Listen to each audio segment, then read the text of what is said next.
Price the Lord. തിരുവചനത്തിൽ നമുക്ക് എഫേസ്യ ലേഖനം 5-ാം അധ്യായം 20-ാം വാക്യം നമുക്കൊന്ന് വായിക്കാം. നമ്മുടെ കർത്താവായ യേശുക്രിസ്തുവിന്റെ നാമത്തിൽ ദൈവവും പിതാവുമായവന് എല്ലായ്പ്പോഴും എല്ലാറ്റിനു വേണ്ടിയും സ്തോത്രം ചെയ്തുകൊള്ളുവിൻ. ഒരു വാക്യം കൂടെ വായിക്കാം. 1 തെസ്സലോനിക്കർ 5:18. എല്ലാറ്റിനും സ്തോത്രം ചെയ്യുവിൻ, ഇതല്ലോ നിങ്ങളെക്കുറിച്ച് ക്രിസ്തുയേശുവിൽ ദൈവ ഇഷ്ടം. നമുക്ക് പ്രാർത്ഥിക്കാം. പരിശുദ്ധനായ ദൈവമേ, തിരുവചനങ്ങൾ ഞങ്ങൾ കേട്ടുകൊണ്ടിരിക്കുകയാണ്. പിന്നെയും വചനത്തിലൂടെ ഞങ്ങളെ ഒന്നുകൂടെ ബലപ്പെടുത്തുകയും വചനത്തിനകത്തെ വിടുതലുകൾ ഇന്നു പകൽ ഞങ്ങൾ അനുഭവിക്കുവാൻ ഇടയായി തീരുകയും ചെയ്യണമേ, യേശുവിൻ്റെ നാമത്തിൽ തന്നെ. അമ്മ, ഇവിടെ നാം വായിച്ചു, യേശുക്രിസ്തുവിൻ്റെ നാമത്തിൽ ദൈവവും പിതാവുമായവന് എല്ലായ്പ്പോഴും എല്ലാറ്റിനു വേണ്ടി സ്തോത്രം ചെയ്തുകൊള്ളുവിൻ. എല്ലാറ്റിനു വേണ്ടിയും എല്ലായ്പ്പോഴും സ്തോത്രം ചെയ്യുവാൻ തെരഞ്ഞെടുക്കപ്പെട്ടവരാണ് നാം. 34-ാം സങ്കീർത്തനത്തിൽ ദാവീദ് ഇങ്ങനെ പറഞ്ഞു, ഞാൻ യഹോവയെ എല്ലാ കാലത്തും വാഴ്ത്തും, അവന്റെ സ്തുതി എപ്പോഴും എൻ്റെ നാവിൻ്റെ മേലുണ്ട്. എൻ്റെ നാവിൽ മധുരം ഉള്ളപ്പോൾ മാത്രമല്ല സ്തുതി, എൻ്റെ നാവിൽ കയ്പ് വരുമ്പോഴും ഞാൻ ദൈവത്തെ സ്തുതിക്കും. ദൈവമക്കളെ, എല്ലായ്പ്പോഴും എല്ലാറ്റിനു വേണ്ടിയും ദൈവത്തിന് സ്തോത്രം ചെയ്യുവാൻ ദൈവം നമ്മെ തെരഞ്ഞെടുത്തിരിക്കുന്നു. Price the Lord. പലപ്പോഴും നമ്മുടെ ജീവിതത്തിൽ ദൈവത്തിന് സ്തുതി അർപ്പിക്കുവാൻ പറ്റാത്ത നിലകളിൽ നമ്മുടെ മാനസിക നിലയെ തളർത്തുന്ന അനുഭവങ്ങൾ ദുഷ്ടനായ പിശാച് നിന്റെ ഭവനത്തിനകത്ത് ഒരുക്കി വെച്ചിട്ട് നിന്റെ പ്രാർത്ഥനയെ പോലും നഷ്ടപ്പെടുത്തിയ എത്രയോ അവസരങ്ങളുണ്ട്. നിന്റെ ആരാധനയെ നഷ്ടപ്പെടുത്തി, നിന്റെ സ്തുതിയെ നഷ്ടപ്പെടുത്തി, നിന്റെ പ്രാർത്ഥനയെ നഷ്ടപ്പെടുത്തി, നിന്റെ ഭവനത്തിനകത്ത് നിനക്കൊരിക്കലും തല ഉയർത്തി നിൽക്കാൻ പറ്റാത്തതായ വിഷയങ്ങൾ കൊണ്ടുവന്നിട്ട് നിന്നെ തകർക്കുവാൻ ശ്രമിച്ചപ്പോൾ നീ ഗ്ലൂമിയായി പോയി. നീ സ്തോത്രം നിശബ്ദനായി പോയി. എന്നാൽ വചനം നിന്നോട് ഇടപെടുകയാണ്. എല്ലായ്പ്പോഴും എല്ലാറ്റിനു വേണ്ടിയും ദൈവത്തിന് സ്തോത്രം ചെയ്യുക. സ്തോത്രം ചെയ്യുവാൻ മനസ്സുള്ള ദൈവമക്കൾ കരങ്ങൾ ഉയർത്തി ദൈവത്തിന് സ്തോത്രം ചെയ്താട്ടെ. നാം വിചാരിക്കും ദൈവം അറിയാതെയാണോ ഇത് സംഭവിച്ചതെന്ന്. എൻ്റെ ഭവനത്തിൽ എന്തുകൊണ്ട് ഇങ്ങനെ സംഭവിച്ചു?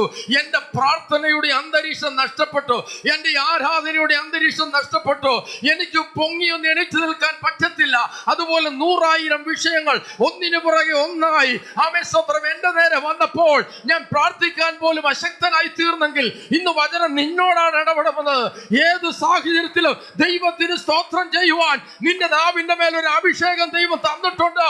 നിന്റെ അഭിഷേകത്തെ നീ വിനിയോഗിക്കുമ്പോൾ ദുഷ്ടപിശാച് നിന്റെ കുടുംബത്തെ കൊണ്ടുവന്ന, നിന്റെ തലമുറയുടെ മേൽ കൊണ്ടുവന്ന പൈശാചിക കെട്ടുകൾ അഴിയുവാൻ നിന്റെ സ്തോത്രത്തിനകത്ത് വ്യാപരിക്കുന്ന ദൈവശക്തിക്ക് കഴിയും. വിശ്വസിക്കുന്നവർ അല്പസമയം ദൈവത്തിനൊന്ന് മഹത്വം കൊടുത്ത് പ്രൈസ് ദി ലോർഡ്. പ്രാർത്ഥനയുടെ അന്തരീക്ഷം നഷ്ടപ്പെട്ടു പോയില്ലേ? ആരാധനയുടെ അന്തരീക്ഷം നഷ്ടപ്പെട്ടു പോയില്ലേ? സ്തോത്രം എല്ലായ്പ്പോഴും പറയേണ്ടവനാണെന്ന് അറിയാം. നിന്റെ നാവിനെ പൊങ്ങാൻ അനുവദിക്കാതെ നിന്നെ നിശബ്ദനാക്കിയ അനുഭവങ്ങൾ നിന്റെ ഭവനത്തിനകത്ത് പിശാച് ഒരുക്കിയതാ. Price the Lord. പ്രാർത്ഥിക്കാൻ നിന്നെ എണീൽപ്പാൻ സമ്മതിക്കാതെ, സ്തോത്രം, മറ്റുള്ളവരുടെ മുമ്പിൽ നിന്റെ മുഖം പൊങ്ങുവാൻ അനുവദിക്കാതെ ഭവനത്തിനകത്ത് തളയ്ക്കപ്പെട്ട പോലെ നിന്നെ ആക്കി തീർക്കുവാൻ പിശാച് ഒരുക്കിയ പദ്ധതികളെ ജയിക്കുവാനുള്ള ഒരു ദൈവകൃപ എന്റെ ദൈവം നിന്റെ മേൽ പകരുവാൻ ആഗ്രഹിച്ചാണ് ഈ വചനം പറയുന്നത്. നീ നിശബ്ദനായി ഇരിക്കുവാനല്ല, നിന്റെ നാവിൽ വെളിപ്പെടുന്ന അഭിഷേകത്തിന്റെ അധികാരത്തിലുള്ള സ്തോത്രത്തിന് നിന്റെ ഭവനത്തെ തകർക്കുവാൻ, ദുഷ്ട പദ്ധതികൾ ഒരുക്കി വെച്ചതിനെ ഇടിച്ചു കളയുവാനുള്ള ഒരു അഭിഷേകം നിന്റെ മേലുണ്ട്. വിശ്വസിക്കുന്ന ദൈവമക്കളൊന്ന് സ്തോത്രം പറഞ്ഞേ. ഇന്ന് പകൽ വ്യാപരിക്കുന്ന ദൈവശക്തി ഭവനാന്തരീക്ഷങ്ങളെ തകർത്തു കളയുവാൻ പിശാച് കൊണ്ടുവന്ന കെണികളെ ഇന്ന് സ്തോത്രം വേരോടെ പിഴുതു കളയാണ്. അഭിഷേകത്തിന്റെ ശക്തി വെളിപ്പെടുന്ന ഇടമാണ് സഭ. സഭയ്ക്കകത്ത് ദൈവ സാന്നിധ്യം ഇറങ്ങുകയാണ്. സഭയ്ക്കകത്ത് ദൈവ സാന്നിധ്യം ഇറങ്ങുകയാണ്. പാമ്പുകളെയും തേളുകളെയും ശത്രുവിനെ മുഴുവനത്തെ ചവിട്ടുവാൻ അധികാരം തന്ന യേശുവിന്റെ നാമത്തിന്റെ ശക്തി സഭയ്ക്കകത്ത് വെളിപ്പെടുമ്പോൾ പൈശാചിക ബന്ധനങ്ങൾ ഭവനങ്ങളിൽ നിന്ന് അഴിഞ്ഞു മാറുന്നു. നീ തളർന്നു പോകേണ്ടവനല്ല, തീർന്നു പോകേണ്ടവനല്ല. നിന്റെ ഭവനം ഒറ്റപ്പെട്ടു പോകേണ്ടതല്ല, നിന്റെ ഭവനം നാണം കെട്ടു പോകേണ്ടതല്ല. നിന്റെ ഭവനം ഉയർത്തി നിൽക്കുവാനുള്ളതാണ്. നിന്റെ ഭവനം ഭവനത്തിന്റെ മേലുള്ള ദൈവിക പദ്ധതികൾ ഉയർത്തെഴുന്നേൽപ്പിൻ്റെതാണ്. നിന്റെ ഭവനത്തിന്റെ മേലുള്ള, നിന്റെ തലമുറയുടെ മേലുള്ള ദൈവിക വാഗ്ദത്തങ്ങൾ ഉയർപ്പിന്റെ വാഗ്ദത്തങ്ങളാണ്. ഉടച്ചു കളയുന്ന വാഗ്ദത്തങ്ങളല്ല, അടച്ചു കളുന്ന വാഗ്ദത്തങ്ങളല്ല.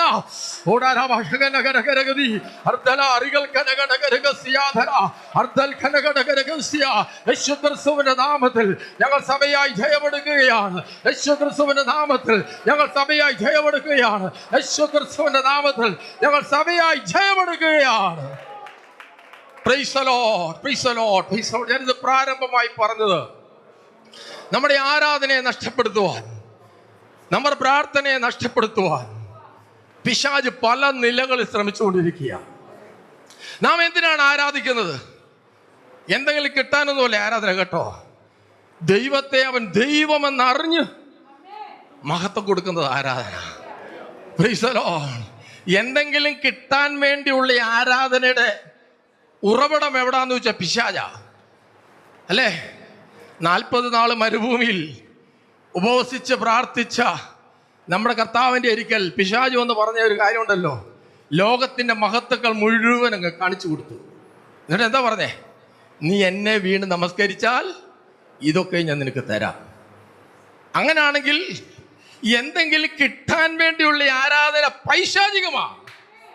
ദൈവത്തെ ദൈവമെന്നോർത്ത് മഹത്വം കൊടുക്കുവാൻ അഭിഷേകം പ്രാപിച്ച ദൈവമക്കൾ ഇതിനകത്തുണ്ടല്ലോ. ദൈവത്തെ ദൈവമെന്നോർത്ത് മഹത്വം കൊടുക്കുക. ഓ റഷബൻ ഹട്ടൽ ഘനസിയാധരാധന. ആമേൻ, സ്തോത്രം. നിനക്ക് ശൂന്യതയാണോ? Price the Lord. നീ തളയ്ക്കപ്പെട്ടിരിക്കുകയാണോ? നീ രോഗിയാണോ? നീ ക്ഷീണിച്ചവനാണോ? നിന്റെ അകത്ത് വെളിപ്പെടുന്ന അഭിഷേകത്തിനുണ്ടല്ലോ, അതിന്റെ നടുവിൽ നിന്നെ എണീൽപ്പിച്ച് നിർത്തുവാൻ കഴിയും.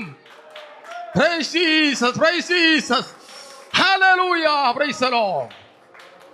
അപ്പോൾ ആരാധനയിൽ നാം ദൈവത്തിൽ നിന്ന് എന്തെങ്കിലും കിട്ടാൻ വേണ്ടിയുള്ള ആരാധനയല്ല. Price the Lord. ദൈവം തരുമോ എന്ന് ചോദിച്ചാൽ ദൈവം തരും. ആരാധനയിൽ സംഭവിക്കുന്നത് എന്തുവാണ്? നിന്റെ മേലുള്ള പൈശാചിക കെട്ടുകൾ അഴിയുന്നതാണ് ആരാധന.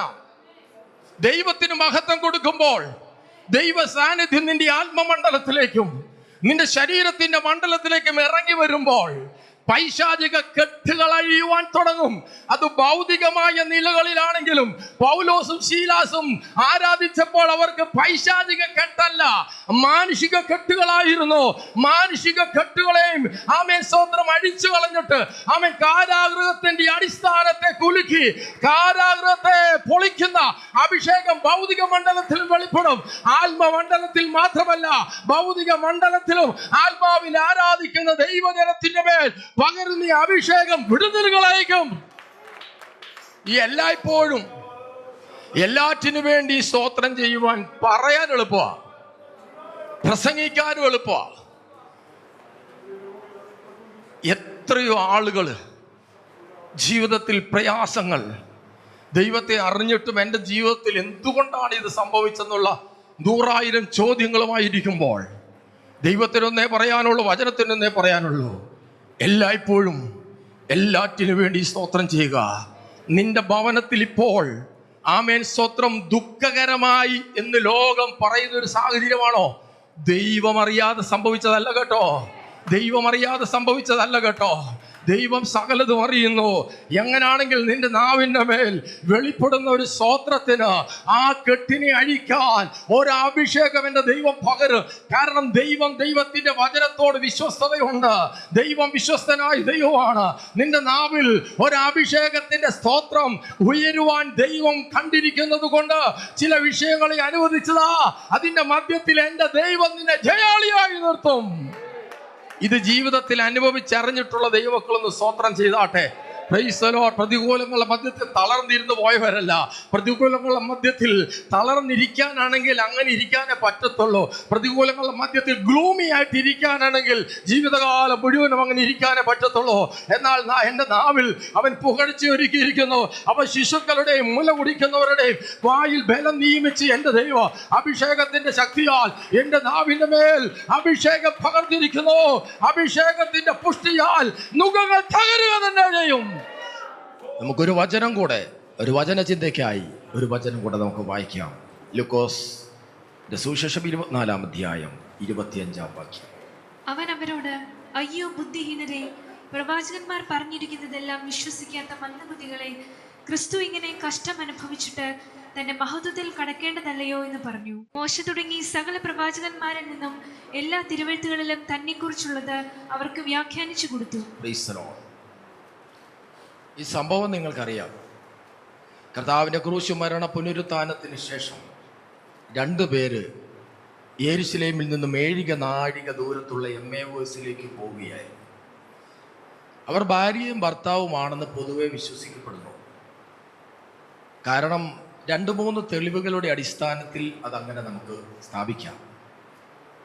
അവിടെ 18-ാം വാക്യത്തിൽ ഇങ്ങനെ പറയുന്നു, ക്ലെയോപ്പാവ് എന്ന് പേരുള്ളവൻ, ക്ലെയോപ്പാവ് എന്ന് പേരുള്ള ഒരാളും കൂടെ തർക്കിച്ചും വാദിച്ചും കൊണ്ട് നടക്കുകയാണ്. ആ സമയത്ത് യെരുശലേമിൽ നടന്ന സംഭവങ്ങളായിരുന്നു തർക്ക വിഷയം. ഇവർ തർക്കിച്ചും വാദിച്ചും കൊണ്ട് നടക്കുമ്പോൾ യേശു കർത്താവ് അവരോട് കൂടെ ചേർന്ന് നടന്നു. Price the Lord. ഇവർ ഭാര്യയും ഭർത്താവുമാണെന്ന് വിശ്വസിക്കുവാൻ കാരണം യോഹന്നാന്റെ സുവിശേഷം 19:25 കടപ്പുണ്ട്. നമുക്കതൊന്ന് വായിക്കാം. യേശുവിന്റെ ക്രൂശിനരികെ അവന്റെ അമ്മയും അമ്മയുടെ സഹോദരിയും ക്ലെയോപ്പാവിന്റെ ഭാര്യ മറിയയും മഗ്ദലക്കാരി മറിയയും നിന്നിരുന്നു. Price the Lord. ക്ലെയോപ്പാവ് എന്ന പേര് തിരുവചനത്തിൽ 2 പ്രാവശ്യമേ ഉള്ളൂ. Price the Lord.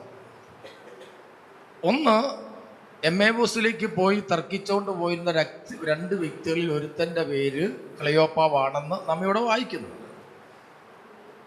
പിന്നെ ആ പേര് കേൾക്കുന്നത് യോഹന്നാന്റെ സുവിശേഷം 19-ാം അധ്യായത്തിന്റെ 25-ാം വാക്യത്തിൽ യേശു ക്രിസ്തുവിന്റെ ക്രൂശിനരികെ നിൽക്കുന്ന കുറെ സഹോദരിമാരുടെ പേര് പറയുന്നുണ്ട്. ആ കൂട്ടത്തിൽ പറയുന്നു ക്ലെയോപ്പാവിന്റെ ഭാര്യ മറിയയും.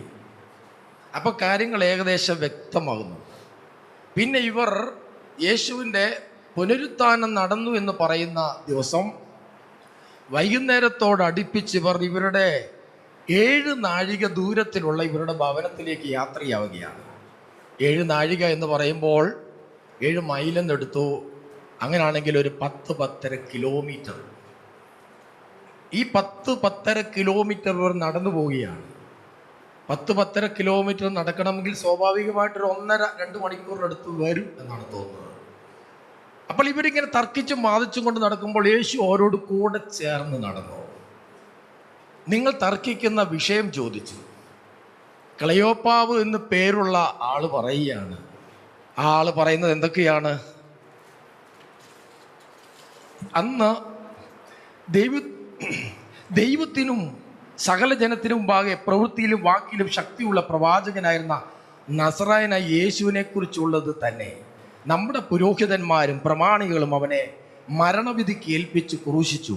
ഞങ്ങളോ അവൻ ഇസ്രായേലിനെ വീണ്ടെടുപ്പാനുള്ളവനെന്ന് ആശിച്ചിരുന്നു. അവരുടെ തർക്കത്തിന്റെ വിഷയം യേശുക്രിസ്തുവിലൂടെയുള്ളൊരു വീണ്ടെടുപ്പ് ഇവർ ആഗ്രഹിച്ചു. പക്ഷേ യേശുവിനെ ക്രൂശിൽ തറച്ചു കൊന്നു. Price the Lord. അപ്പോൾ അതാണ് തർക്കത്തിന്റെ വിഷയം. ഇവൻ ഇസ്രായേലിനെ വീണ്ടെടുക്കാൻ ഉള്ളവനല്ലയോ? ക്ലെയോപ്പാവും അദ്ദേഹത്തിന്റെ ഭാര്യ ആണെന്ന് വിശ്വസിക്കുന്ന സഹോദരിയും തർക്കിച്ചും വാദിച്ച് നടക്കുമ്പോൾ യേശു അവരോട് കൂടെ ചേർന്ന് നടന്നു. തർക്കത്തിന്റെ വിഷയം ചോദിച്ചു.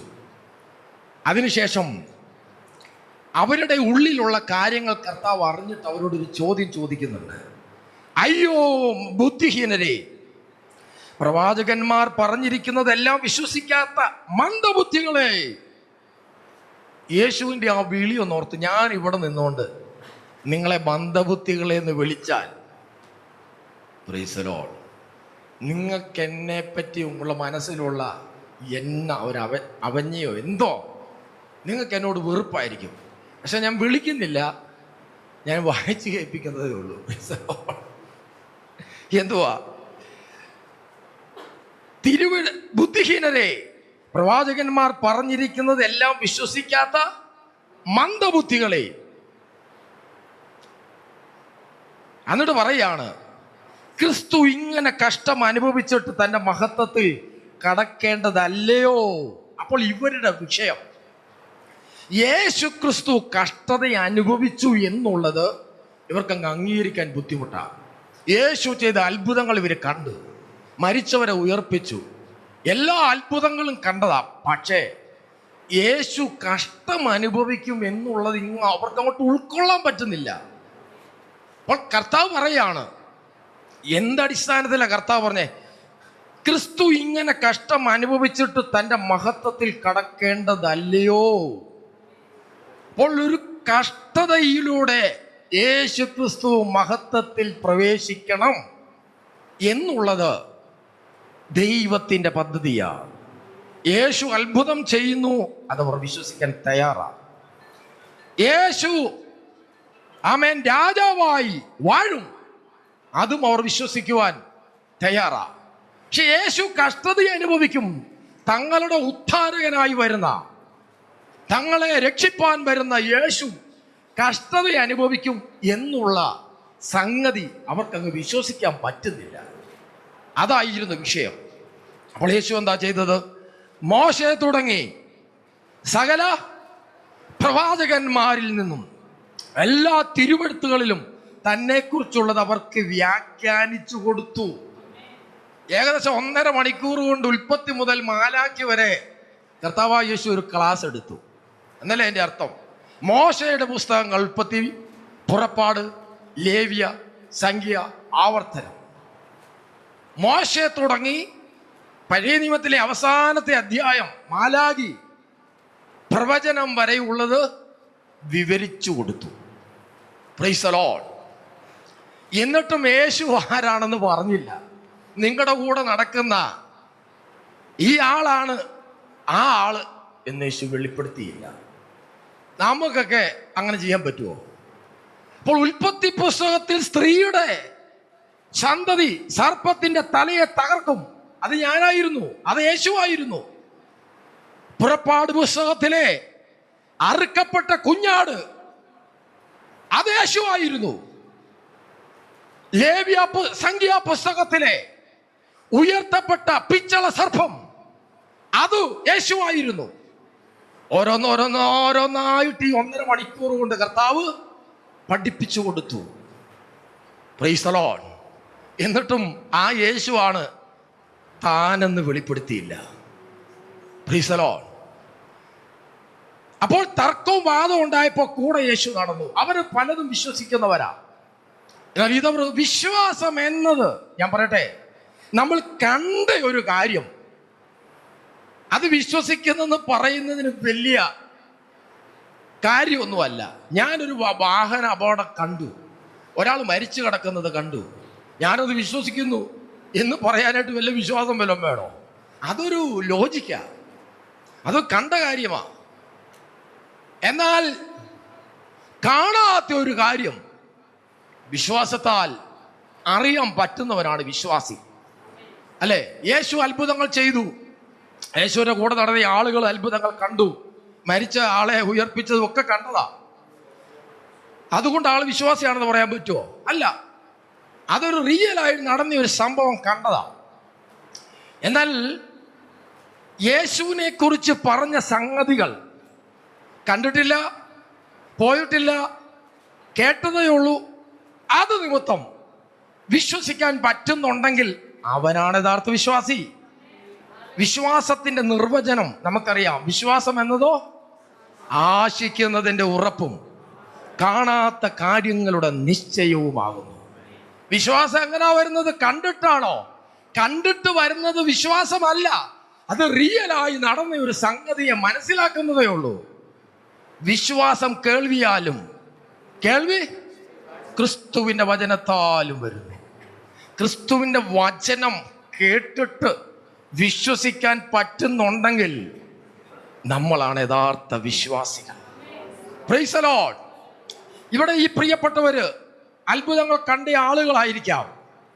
എന്നാൽ ക്രിസ്തു ഉയർത്തെഴുന്നേറ്റു എന്നുള്ള സംഗതി ക്ലയോപ്പാവിന് അങ്ങോട്ട് വിശ്വസിക്കാൻ പറ്റുന്നില്ല. ക്ലയോപ്പ പറയുന്ന ഞങ്ങളുടെ കൂട്ടത്തിലെ ചില സ്ത്രീകളുണ്ടല്ലോ, രാവിലെ കല്ലറയിൽ പോലി യേശു ഉയർത്തെഴുന്നേറ്റെന്നൊക്കെ പറഞ്ഞ് ഞങ്ങളെ അങ്ങ് ഭ്രമിപ്പിച്ചെന്നാ പുള്ളി പറയുന്നത്. ആ വാക്കുകൾ ശ്രദ്ധിക്കണം. ഭ്രമിപ്പിച്ചു, വിശ്വസിക്കുന്നില്ല. ഈ ഭ്രമത്തിൽ നിന്ന് ക്ലയോപ്പാവിൻ്റെ ഭാര്യയ്ക്ക് സംഗതികളൊക്കെ കുറച്ച് വിശ്വാസമാണ്. ക്ലെയോപ്പാവ് അങ്ങ് വിശ്വസിക്കുന്നില്ല. അപ്പോൾ ഇവർ രണ്ടുപേരും തമ്മിലുള്ള തർക്ക സംഗതി യേശു ഉയർത്തെഴുന്നേറ്റെന്ന് മറ്റ് സ്ത്രീകൾ വന്ന് പറഞ്ഞത് ഈ ക്ലെയോപ്പാവിൻ്റെ ഭാര്യ, ആ സഹോദരി അങ്ങ് വിശ്വസിച്ചു. ഈ മനുഷ്യൻ നീ ഞങ്ങളെ ചുമ്മാ ഭ്രമിപ്പിക്കാൻ പറയുന്നതാ, അങ്ങനെ ഒന്നും സംഭവിച്ചു കാണാൻ വഴിയില്ല.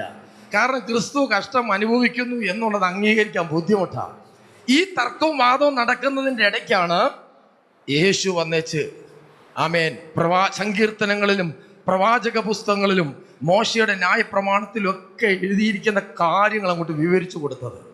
അങ്ങനെ സംസാരിച്ചപ്പോൾ എന്ത് സംഭവിച്ചെന്നറിയാമോ? അവർ പാർക്കുന്ന, അടുത്ത വാക്യം ഒന്ന് വായിച്ചാട്ടെ. അവർ പോകുന്ന ഗ്രാമത്തോടടുത്തപ്പോൾ അവൻ മുമ്പോട്ട് പോകുന്ന ഭാവം കാണിച്ചു. അവരെങ്ങനെ നടന്നുകൊണ്ടിരിക്കുക. ഈ ഏകദേശം 2 മണിക്കൂർ കൊണ്ട് കർത്താവ് ഒരു വലിയ ബൈബിൾ ക്ലാസ് എടുത്തു. അത്യാവശ്യം കാര്യങ്ങൾ ക്രിസ്തു ആരാന്ന് വെളിപ്പെടുത്തി. ആ ക്രിസ്തു താനാണെന്ന് ഇതുവരെ കർത്താവ് പറഞ്ഞില്ല. അവർ പോകുന്ന ഗ്രാമത്തോടെടുത്തപ്പോൾ ഒരു ജംഗ്ഷൻ നിങ്ങളോട് മനസ്സിലോട്ട് കൊണ്ടുവന്നേ. ജംഗ്ഷനിൽ നിന്ന് വലത്തോട്ട് തിരിഞ്ഞാൽ ക്ലയോപ്പാവിൻ്റെ വീട്ടിൽ പോകുന്നു, ഇടത്തോട്ട് തിരിഞ്ഞാൽ വേറൊരു വഴിയാണ്. യേശു ആ ജംഗ്ഷനിൽ വന്നപ്പോൾ അവരുടെ വഴിക്കെല്ലാം മറ്റേ വഴിക്ക് പോകുന്ന പോലെയുള്ള ഭാവം കാണിച്ചു എന്നാ പറയുന്നത്. പോയെന്നല്ല, അങ്ങോട്ടേക്ക് തിരിഞ്ഞു പോകുന്ന പോലെയുള്ള ഭാവം കാണിച്ചു. അന്നേരം അവരെന്താ ചെയ്തത്? അടുത്ത വാക്യം വായിക്കാം.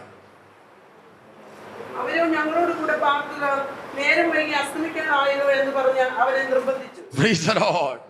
അപ്പൊ ഇവരുടെ വായിൽ നിന്ന് ഈ ഒരു വാക്ക് കേൾക്കാൻ വേണ്ടിയ കർത്താവിന് ഇവരുടെ കൂടെ പോകാൻ പ്ലാൻ ഉണ്ട്. അവരോട് പോകുമെന്നും കർത്താവിന് അറിയാം. എന്നാൽ അവരോട് പോകാനല്ല, അടുത്ത വഴിക്ക് പോകുന്ന പോലെ ഭാവം കാണിച്ചപ്പോൾ ഇവർ വിളിച്ച്, കർത്താവേ സമയം ഇത്രയായല്ലോ, നേരം വൈകിയിരിക്കുന്നു, ഞങ്ങളുടെ ഭവനത്തിലേക്ക് പോകാം എന്നൊരു വിളി അവരിൽ നിന്നും കർത്താവിന് ആവശ്യമുണ്ടായി. Price the Lord. അല്ലെങ്കിൽ പിന്നെ കർത്താവിന് വ്യാജം കാണിക്കേണ്ട കാര്യമുണ്ട്, ഭാവം കാണിക്കേണ്ട കാര്യമൊന്നും ഉടനെ തമ്പുരാനില്ല. അങ്ങോട്ട് പോകാൻ തീരുമാനമുണ്ട്, അവിടെ നടക്കേണ്ട കാര്യങ്ങളും കർത്താവിന് അറിയാം. എന്നാൽ ഇവരുടെ വായിൽ നിന്ന് ഇങ്ങോട്ട് വരാൻ ഒരു വിളി വേണം. കർത്താവ് നമ്മളിൽ നിന്നും, കർത്താവിനൊരു ക്ഷണം ആവശ്യമാണ് കേട്ടോ. നിന്റെ ഭവനത്തിലേക്ക് ദൈവത്തെ ഒന്ന് വിളിക്കണം. ദൈവത്തിന് വരാൻ പ്ലാൻ ഉണ്ടെന്നേ, നീ വിളിച്ചിട്ട് കയറുന്നതിനൊരു സ്വത്രം, അതിനകത്ത് കർത്താവിനൊരു ഇഷ്ടമുണ്ട് കേട്ടോ. Price the Lord. നീ വിളിച്ചിട്ട് നിന്റെ ഭവനത്തിനകത്തേക്ക് കർത്താവിന് കയറണം. അവരെ നിർബന്ധിച്ചു, കർത്താവേ വാ. അവിടെ വെച്ച് നടന്ന ഒരു സംഭവം, കർത്താവ് അപ്പം നുറുക്കിയപ്പോൾ ഇവരുടെ കണ്ണ് തുറന്നു. ഞാൻ ചോദിക്കട്ടെ, ഇത്രയും നേരം ഇവരുടെ കണ്ണ് അടഞ്ഞിരിക്കുകയായിരുന്നു. Price the Lord. ഇത്രയും നേരം കർത്താവ് തന്നെ അവർക്ക് വെളിപ്പെടുത്തിയില്ല. പോകുന്ന വഴിയിൽ നിങ്ങൾ ഇങ്ങനെ ഒന്ന് ഇമാജിൻ ചെയ്തേ, ഇവർ കൂടെ ചേർന്ന് ഇങ്ങനെ നടക്കുകയാണ്, കർത്താവ് കൂടെ ചേർന്ന് നടക്കുകയാണ്. പെട്ടെന്ന് കർത്താവ് ഇവരുടെ കണ്ണ് തുറന്നിട്ട് ഞാനാണ് ഉയർത്തെഴുന്നേറ്റ് യേശു ക്രിസ്തു എന്നിവർക്ക് ബോധ്യം വരുത്തിയാൽ എന്താ സംഭവിക്കുന്നത്? ഇവർ പിന്നെ ഭയങ്കര വിശുദ്ധന്മാരായിരിക്കും. വഴി നീളെ സ്തോത്രം, glory, hallelujah, price the Lord, ഇത് തന്നെ കേൾക്കാനുള്ളൂ. ഇവരുടെ യഥാർത്ഥ പിക്ചർ കർത്താവിന് കിട്ടത്തില്ല. കർത്താവിന് അറിയാം. എന്നാലും വഴിയിൽ വെച്ച് ഞാനാണ് യേശു എന്ന് വെളിപ്പെടുത്തിയാൽ യാത്ര മുഴുവനും പ്രൈസ് ദി ലോർഡും ഗ്ലോറിയും ഹല്ലേലൂയയുമായിരിക്കും. അല്ലേ? അങ്ങനല്ലേ? യേശു ആരാന്ന് വെളിപ്പെടുത്താതിരുന്നപ്പോൾ അവരുടെ ഉള്ളിലിരിപ്പ് മൊത്തം ഇങ്ങോട്ട് വന്നു. അല്ലേ? മൊത്തം വന്നു കഴിഞ്ഞപ്പോഴേ ഇവരെ ശാസിക്കുന്ന മന്ദബുദ്ധികളെ, പ്രവാചകന്മാർ പറഞ്ഞത് മുഴുവനും വിശ്വസിക്കാത്ത മന്ദബുദ്ധികളെ. അത് നമ്മോടുള്ള ഒരു വിളി കൂടിയാണ്. തിരുവചനത്തിൽ പറഞ്ഞിരിക്കുന്ന സംഗതികൾ കുറച്ചൊക്കെ വിശ്വസിക്കാം, മുഴുവനും വിശ്വസിക്കാതിരിക്കുന്ന നിലകളിൽ ആരെങ്കിലും ഉണ്ടെങ്കിൽ നമ്മെ നോക്കി കർത്താവ് മന്ദബുദ്ധിന്ന് തന്നെയാണ് വിളിക്കുന്നത്. Price the Lord. അപ്പോൾ തിരുവെഴുത്തുകളിലൂടെ ക്രിസ്തു കഷ്ടം അനുഭവിക്കുകയും ഇങ്ങനെ മഹത്വത്തിൽ പ്രവേശിക്കുകയും ചെയ്യേണ്ടതാ. അത് തിരുവെഴുത്താ. ആ തിരുവെഴുത്ത് നമുക്ക് എബ്രായർ 2:10 വായിക്കാൻ പറ്റും. സകലത്തിനും ലാക്കും സകലത്തിനും കാരണഭൂതനുമായവൻ അനേക പുത്രന്മാരെ തേജസ്സിലേക്ക് നയിക്കുമ്പോൾ അവരുടെ രക്ഷാനായകനെ പിതാവായ ദൈവം കഷ്ടാനുഭവങ്ങളാൽ തികഞ്ഞവനാക്കി. ഈ വാക്കൊക്കെ എത്ര പ്രാവശ്യം ഇതിനകത്ത് മുഴുങ്ങി കേട്ടിട്ടുള്ളതാ, എന്നിട്ടും ബാക്കി പൂരിപ്പിക്കാൻ നിങ്ങൾക്ക് കഴിയുന്നില്ലേ? സകലത്തിനും ലാക്കും സകലത്തിനും കാരണഭൂതനുമായവൻ അനേക പുത്രന്മാരെ തേജസ്സിലേക്ക് നയിക്കുമ്പോൾ അവരുടെ രക്ഷാനായകനെ പിതാവായ ദൈവം കഷ്ടാനുഭവങ്ങളാൽ തികഞ്ഞവനാക്കി. അപ്പൊ തേജസ്സിലേക്ക് നടത്തണമെങ്കിൽ എന്ത് ചെയ്യണം? കഷ്ടാനുഭവങ്ങളാൽ തികഞ്ഞവനാകണം. അങ്ങനെയാണെങ്കിൽ നമുക്കും തേജസ് വരണമെങ്കിൽ കഷ്ടതകൾ വരുമോ ഇല്ലയോ? തിരുവചനത്തിന്റെ വെളിച്ചത്തിൽ, റോമാലേഖനം 8:17 വെളിച്ചത്തിൽ പറയാം, നാം മക്കളെങ്കിൽ അവകാശികളാ, ദൈവത്തിന്റെ അവകാശികളും ക്രിസ്തുവിന് കൂട്ടവകാശികളുമാ. ഇത്രയും കേൾക്കാൻ നമുക്കിഷ്ടമാ. അടുത്ത വാക്യം, നാം അവനോടുകൂടെ തേജസ്കരിക്കപ്പെടേണ്ടതിന് അവനോടുകൂടെ കഷ്ടം അനുഭവിച്ചാൽ അത്രേ. ഇത് അവർക്ക് അംഗീകരിക്കാൻ പറ്റിയില്ല. ക്ലെയോപ്പാവിന് ഇത് അംഗീകരിക്കാൻ പറ്റിയില്ല. നാം മക്കളാണ്, അവകാശികളാണ്, ദൈവത്തിന്റെ അവകാശികളാണ്, ക്രിസ്തുവിന് കൂട്ടവകാശികളാണ്. ഇതൊക്കെ ആർക്കാ ഇഷ്ടമില്ലാത്തത്? Price the Lord. ഇതൊക്കെ ആർക്കാ ഇഷ്ടമില്ലാത്തത്? റോമാലേഖനം 8:17 അവസാന വാക്യം ഇങ്ങനെ പറയുന്നു, നാം അവനോടുകൂടെ തേജസ്കരിക്കപ്പെടേണ്ടതിന് അവനോടുകൂടെ കഷ്ടം അനുഭവിച്ചാൽ അത്രേ. Price the Lord. കർത്താവിനെ നമുക്ക് സ്തോത്രം ചെയ്യാം. തിരുവചനത്തിലെ പ്രവാചക വാക്യങ്ങളിലൂടെ ക്രിസ്തു കഷ്ടം അനുഭവിക്കുകയും മഹത്വത്തിൽ പ്രവേശിക്കുകയും ചെയ്യേണ്ടതെന്ന് തെളിയിച്ചു കൊടുത്ത കർത്താവ് ഇന്ന് തിരുവചനത്തിലൂടെ നമ്മോടും പറയുന്നു, നാം അവനോടുകൂടെ തേജസ്കരിക്കപ്പെടേണ്ടതിന് അവനോടുകൂടെ കഷ്ടം അനുഭവിച്ചാൽ അത്രേ. അടുത്ത വാക്യം, നമ്മിൽ വെളിപ്പെടുവാനുള്ള തേജസ് വിചാരിച്ചാൽ ഈ കാലത്തിലെ കഷ്ടങ്ങൾ സാരമില്ല എന്ന് ഞാൻ എണ്ണുന്നു. നോടി നേരത്തേക്കുള്ള ലഘുവായ കഷ്ടം അത്യന്തം അനവധിയായി തേജസ്സിന്റെ നിത്യഗണം ഞങ്ങൾക്ക് ലഭ്യമാകുവാൻ കാരണമാകുന്നു. കാണുന്നതിനെയല്ല, കാണാത്തതിനെ അത്രേ ഞങ്ങൾ നോക്കിക്കൊണ്ടിരിക്കുന്നു. കാണുന്നത് താൽക്കാലികം, കാണാത്തതോ നിത്യം. കരങ്ങൾ അടിച്ചുകൊണ്ട് ദൈവത്തിന് മഹത്വം കൊടുക്കാം. പ്രിയ സഹോദര സഹോദരി, കഷ്ടത നിന്റെ ജീവിതത്തിലുണ്ടോ? ദൈവം നിന്നെ തള്ളിക്കളഞ്ഞിട്ടില്ല. ഞാൻ വീണ്ടും പറയട്ടെ, നനച്ചിരിക്കാത്ത നിലകളിലുള്ള തകർച്ചകളും വേദനകളും അനുഭവിക്കുന്ന വ്യക്തിയാണോ നീ? ദൈവം നിന്നെ തള്ളിക്കളഞ്ഞിട്ടില്ല. ദൈവത്തിന്റെ പദ്ധതി നിന്റെ മേലുണ്ട്. നിന്റെ തേജസ്കരണത്തിന്റെ പാതയിലേക്ക് ദൈവം നിന്നെ കൈപിടിച്ച് നടത്തുമ്പോൾ ചില കഷ്ടതകൾ അവൻ അനുവദിച്ചിട്ടുണ്ടെങ്കിലും അവന്റെ കൈ നിന്നെ വിട്ടു മാറിയിട്ടില്ല. അവന്റെ കൈ നിന്നെ വിട്ടു പോയിട്ടില്ല. വിശ്വസിക്കുന്നുണ്ടെങ്കിൽ ഉറപ്പോടെ ദൈവത്തിനൊന്ന് മഹത്വം കൊടുത്താട്ടെ. നാം അവനോടുകൂടെ തേജസ്കരിക്കപ്പെടേണ്ടതിന് അവനോടുകൂടെ കഷ്ടം അനുഭവിച്ചാൽ അത്രേ. നമ്മിൽ വെളിപ്പെടുവാനിരിക്കുന്ന തേജസ് വിചാരിച്ചാൽ ഈ കാലത്തിലെ കഷ്ടങ്ങൾ സാരമില്ല എന്ന് ഞാൻ എണ്ണുന്നു. വിശുദ്ധന്മാർ പ്രത്യാശയോടെ കരങ്ങൾ അടിച്ചുകൊണ്ട് ദൈവത്തിന് മഹത്വം കൊടുത്താട്ടെ. Oh hallelujah, praise Jesus, praise Jesus. കർത്താവ് ചിലപ്പോൾ നമ്മുടെ കണ്ണുകളെ മറച്ച് കളഞ്ഞത്, ചിലപ്പോൾ ചില സംഗതികൾ നീ കാണാതെ പോയത് നിന്റെ നന്മയ്ക്കാണെന്ന് വിചാരിച്ചാൽ മതി കേട്ടോ. വഴിയിൽ വെച്ച് ദൈവപുത്രനെ മനസ്സിലാക്കിക്കാതെ പോയത് അവരുടെ ജീവിതത്തിൽ ഒരു വലിയ വെളിപ്പാട് കൊടുക്കുവാനും ഇത് അതേപടി എഴുതി വെക്കുവാനുമായിരുന്നു. ദൈവമക്കളെ, ചിലത് കാണാതെ പോയത്, ചിലതറിയാതെ പോയത് നഷ്ടമല്ല.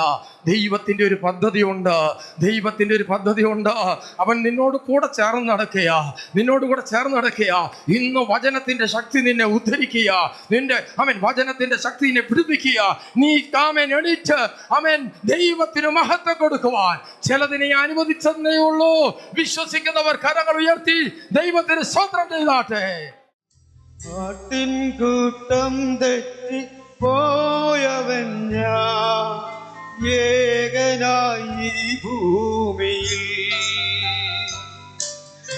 ആട്ടിൻകൂട്ടം തെറ്റി പോയവൻ ഞാൻ ഏകനായി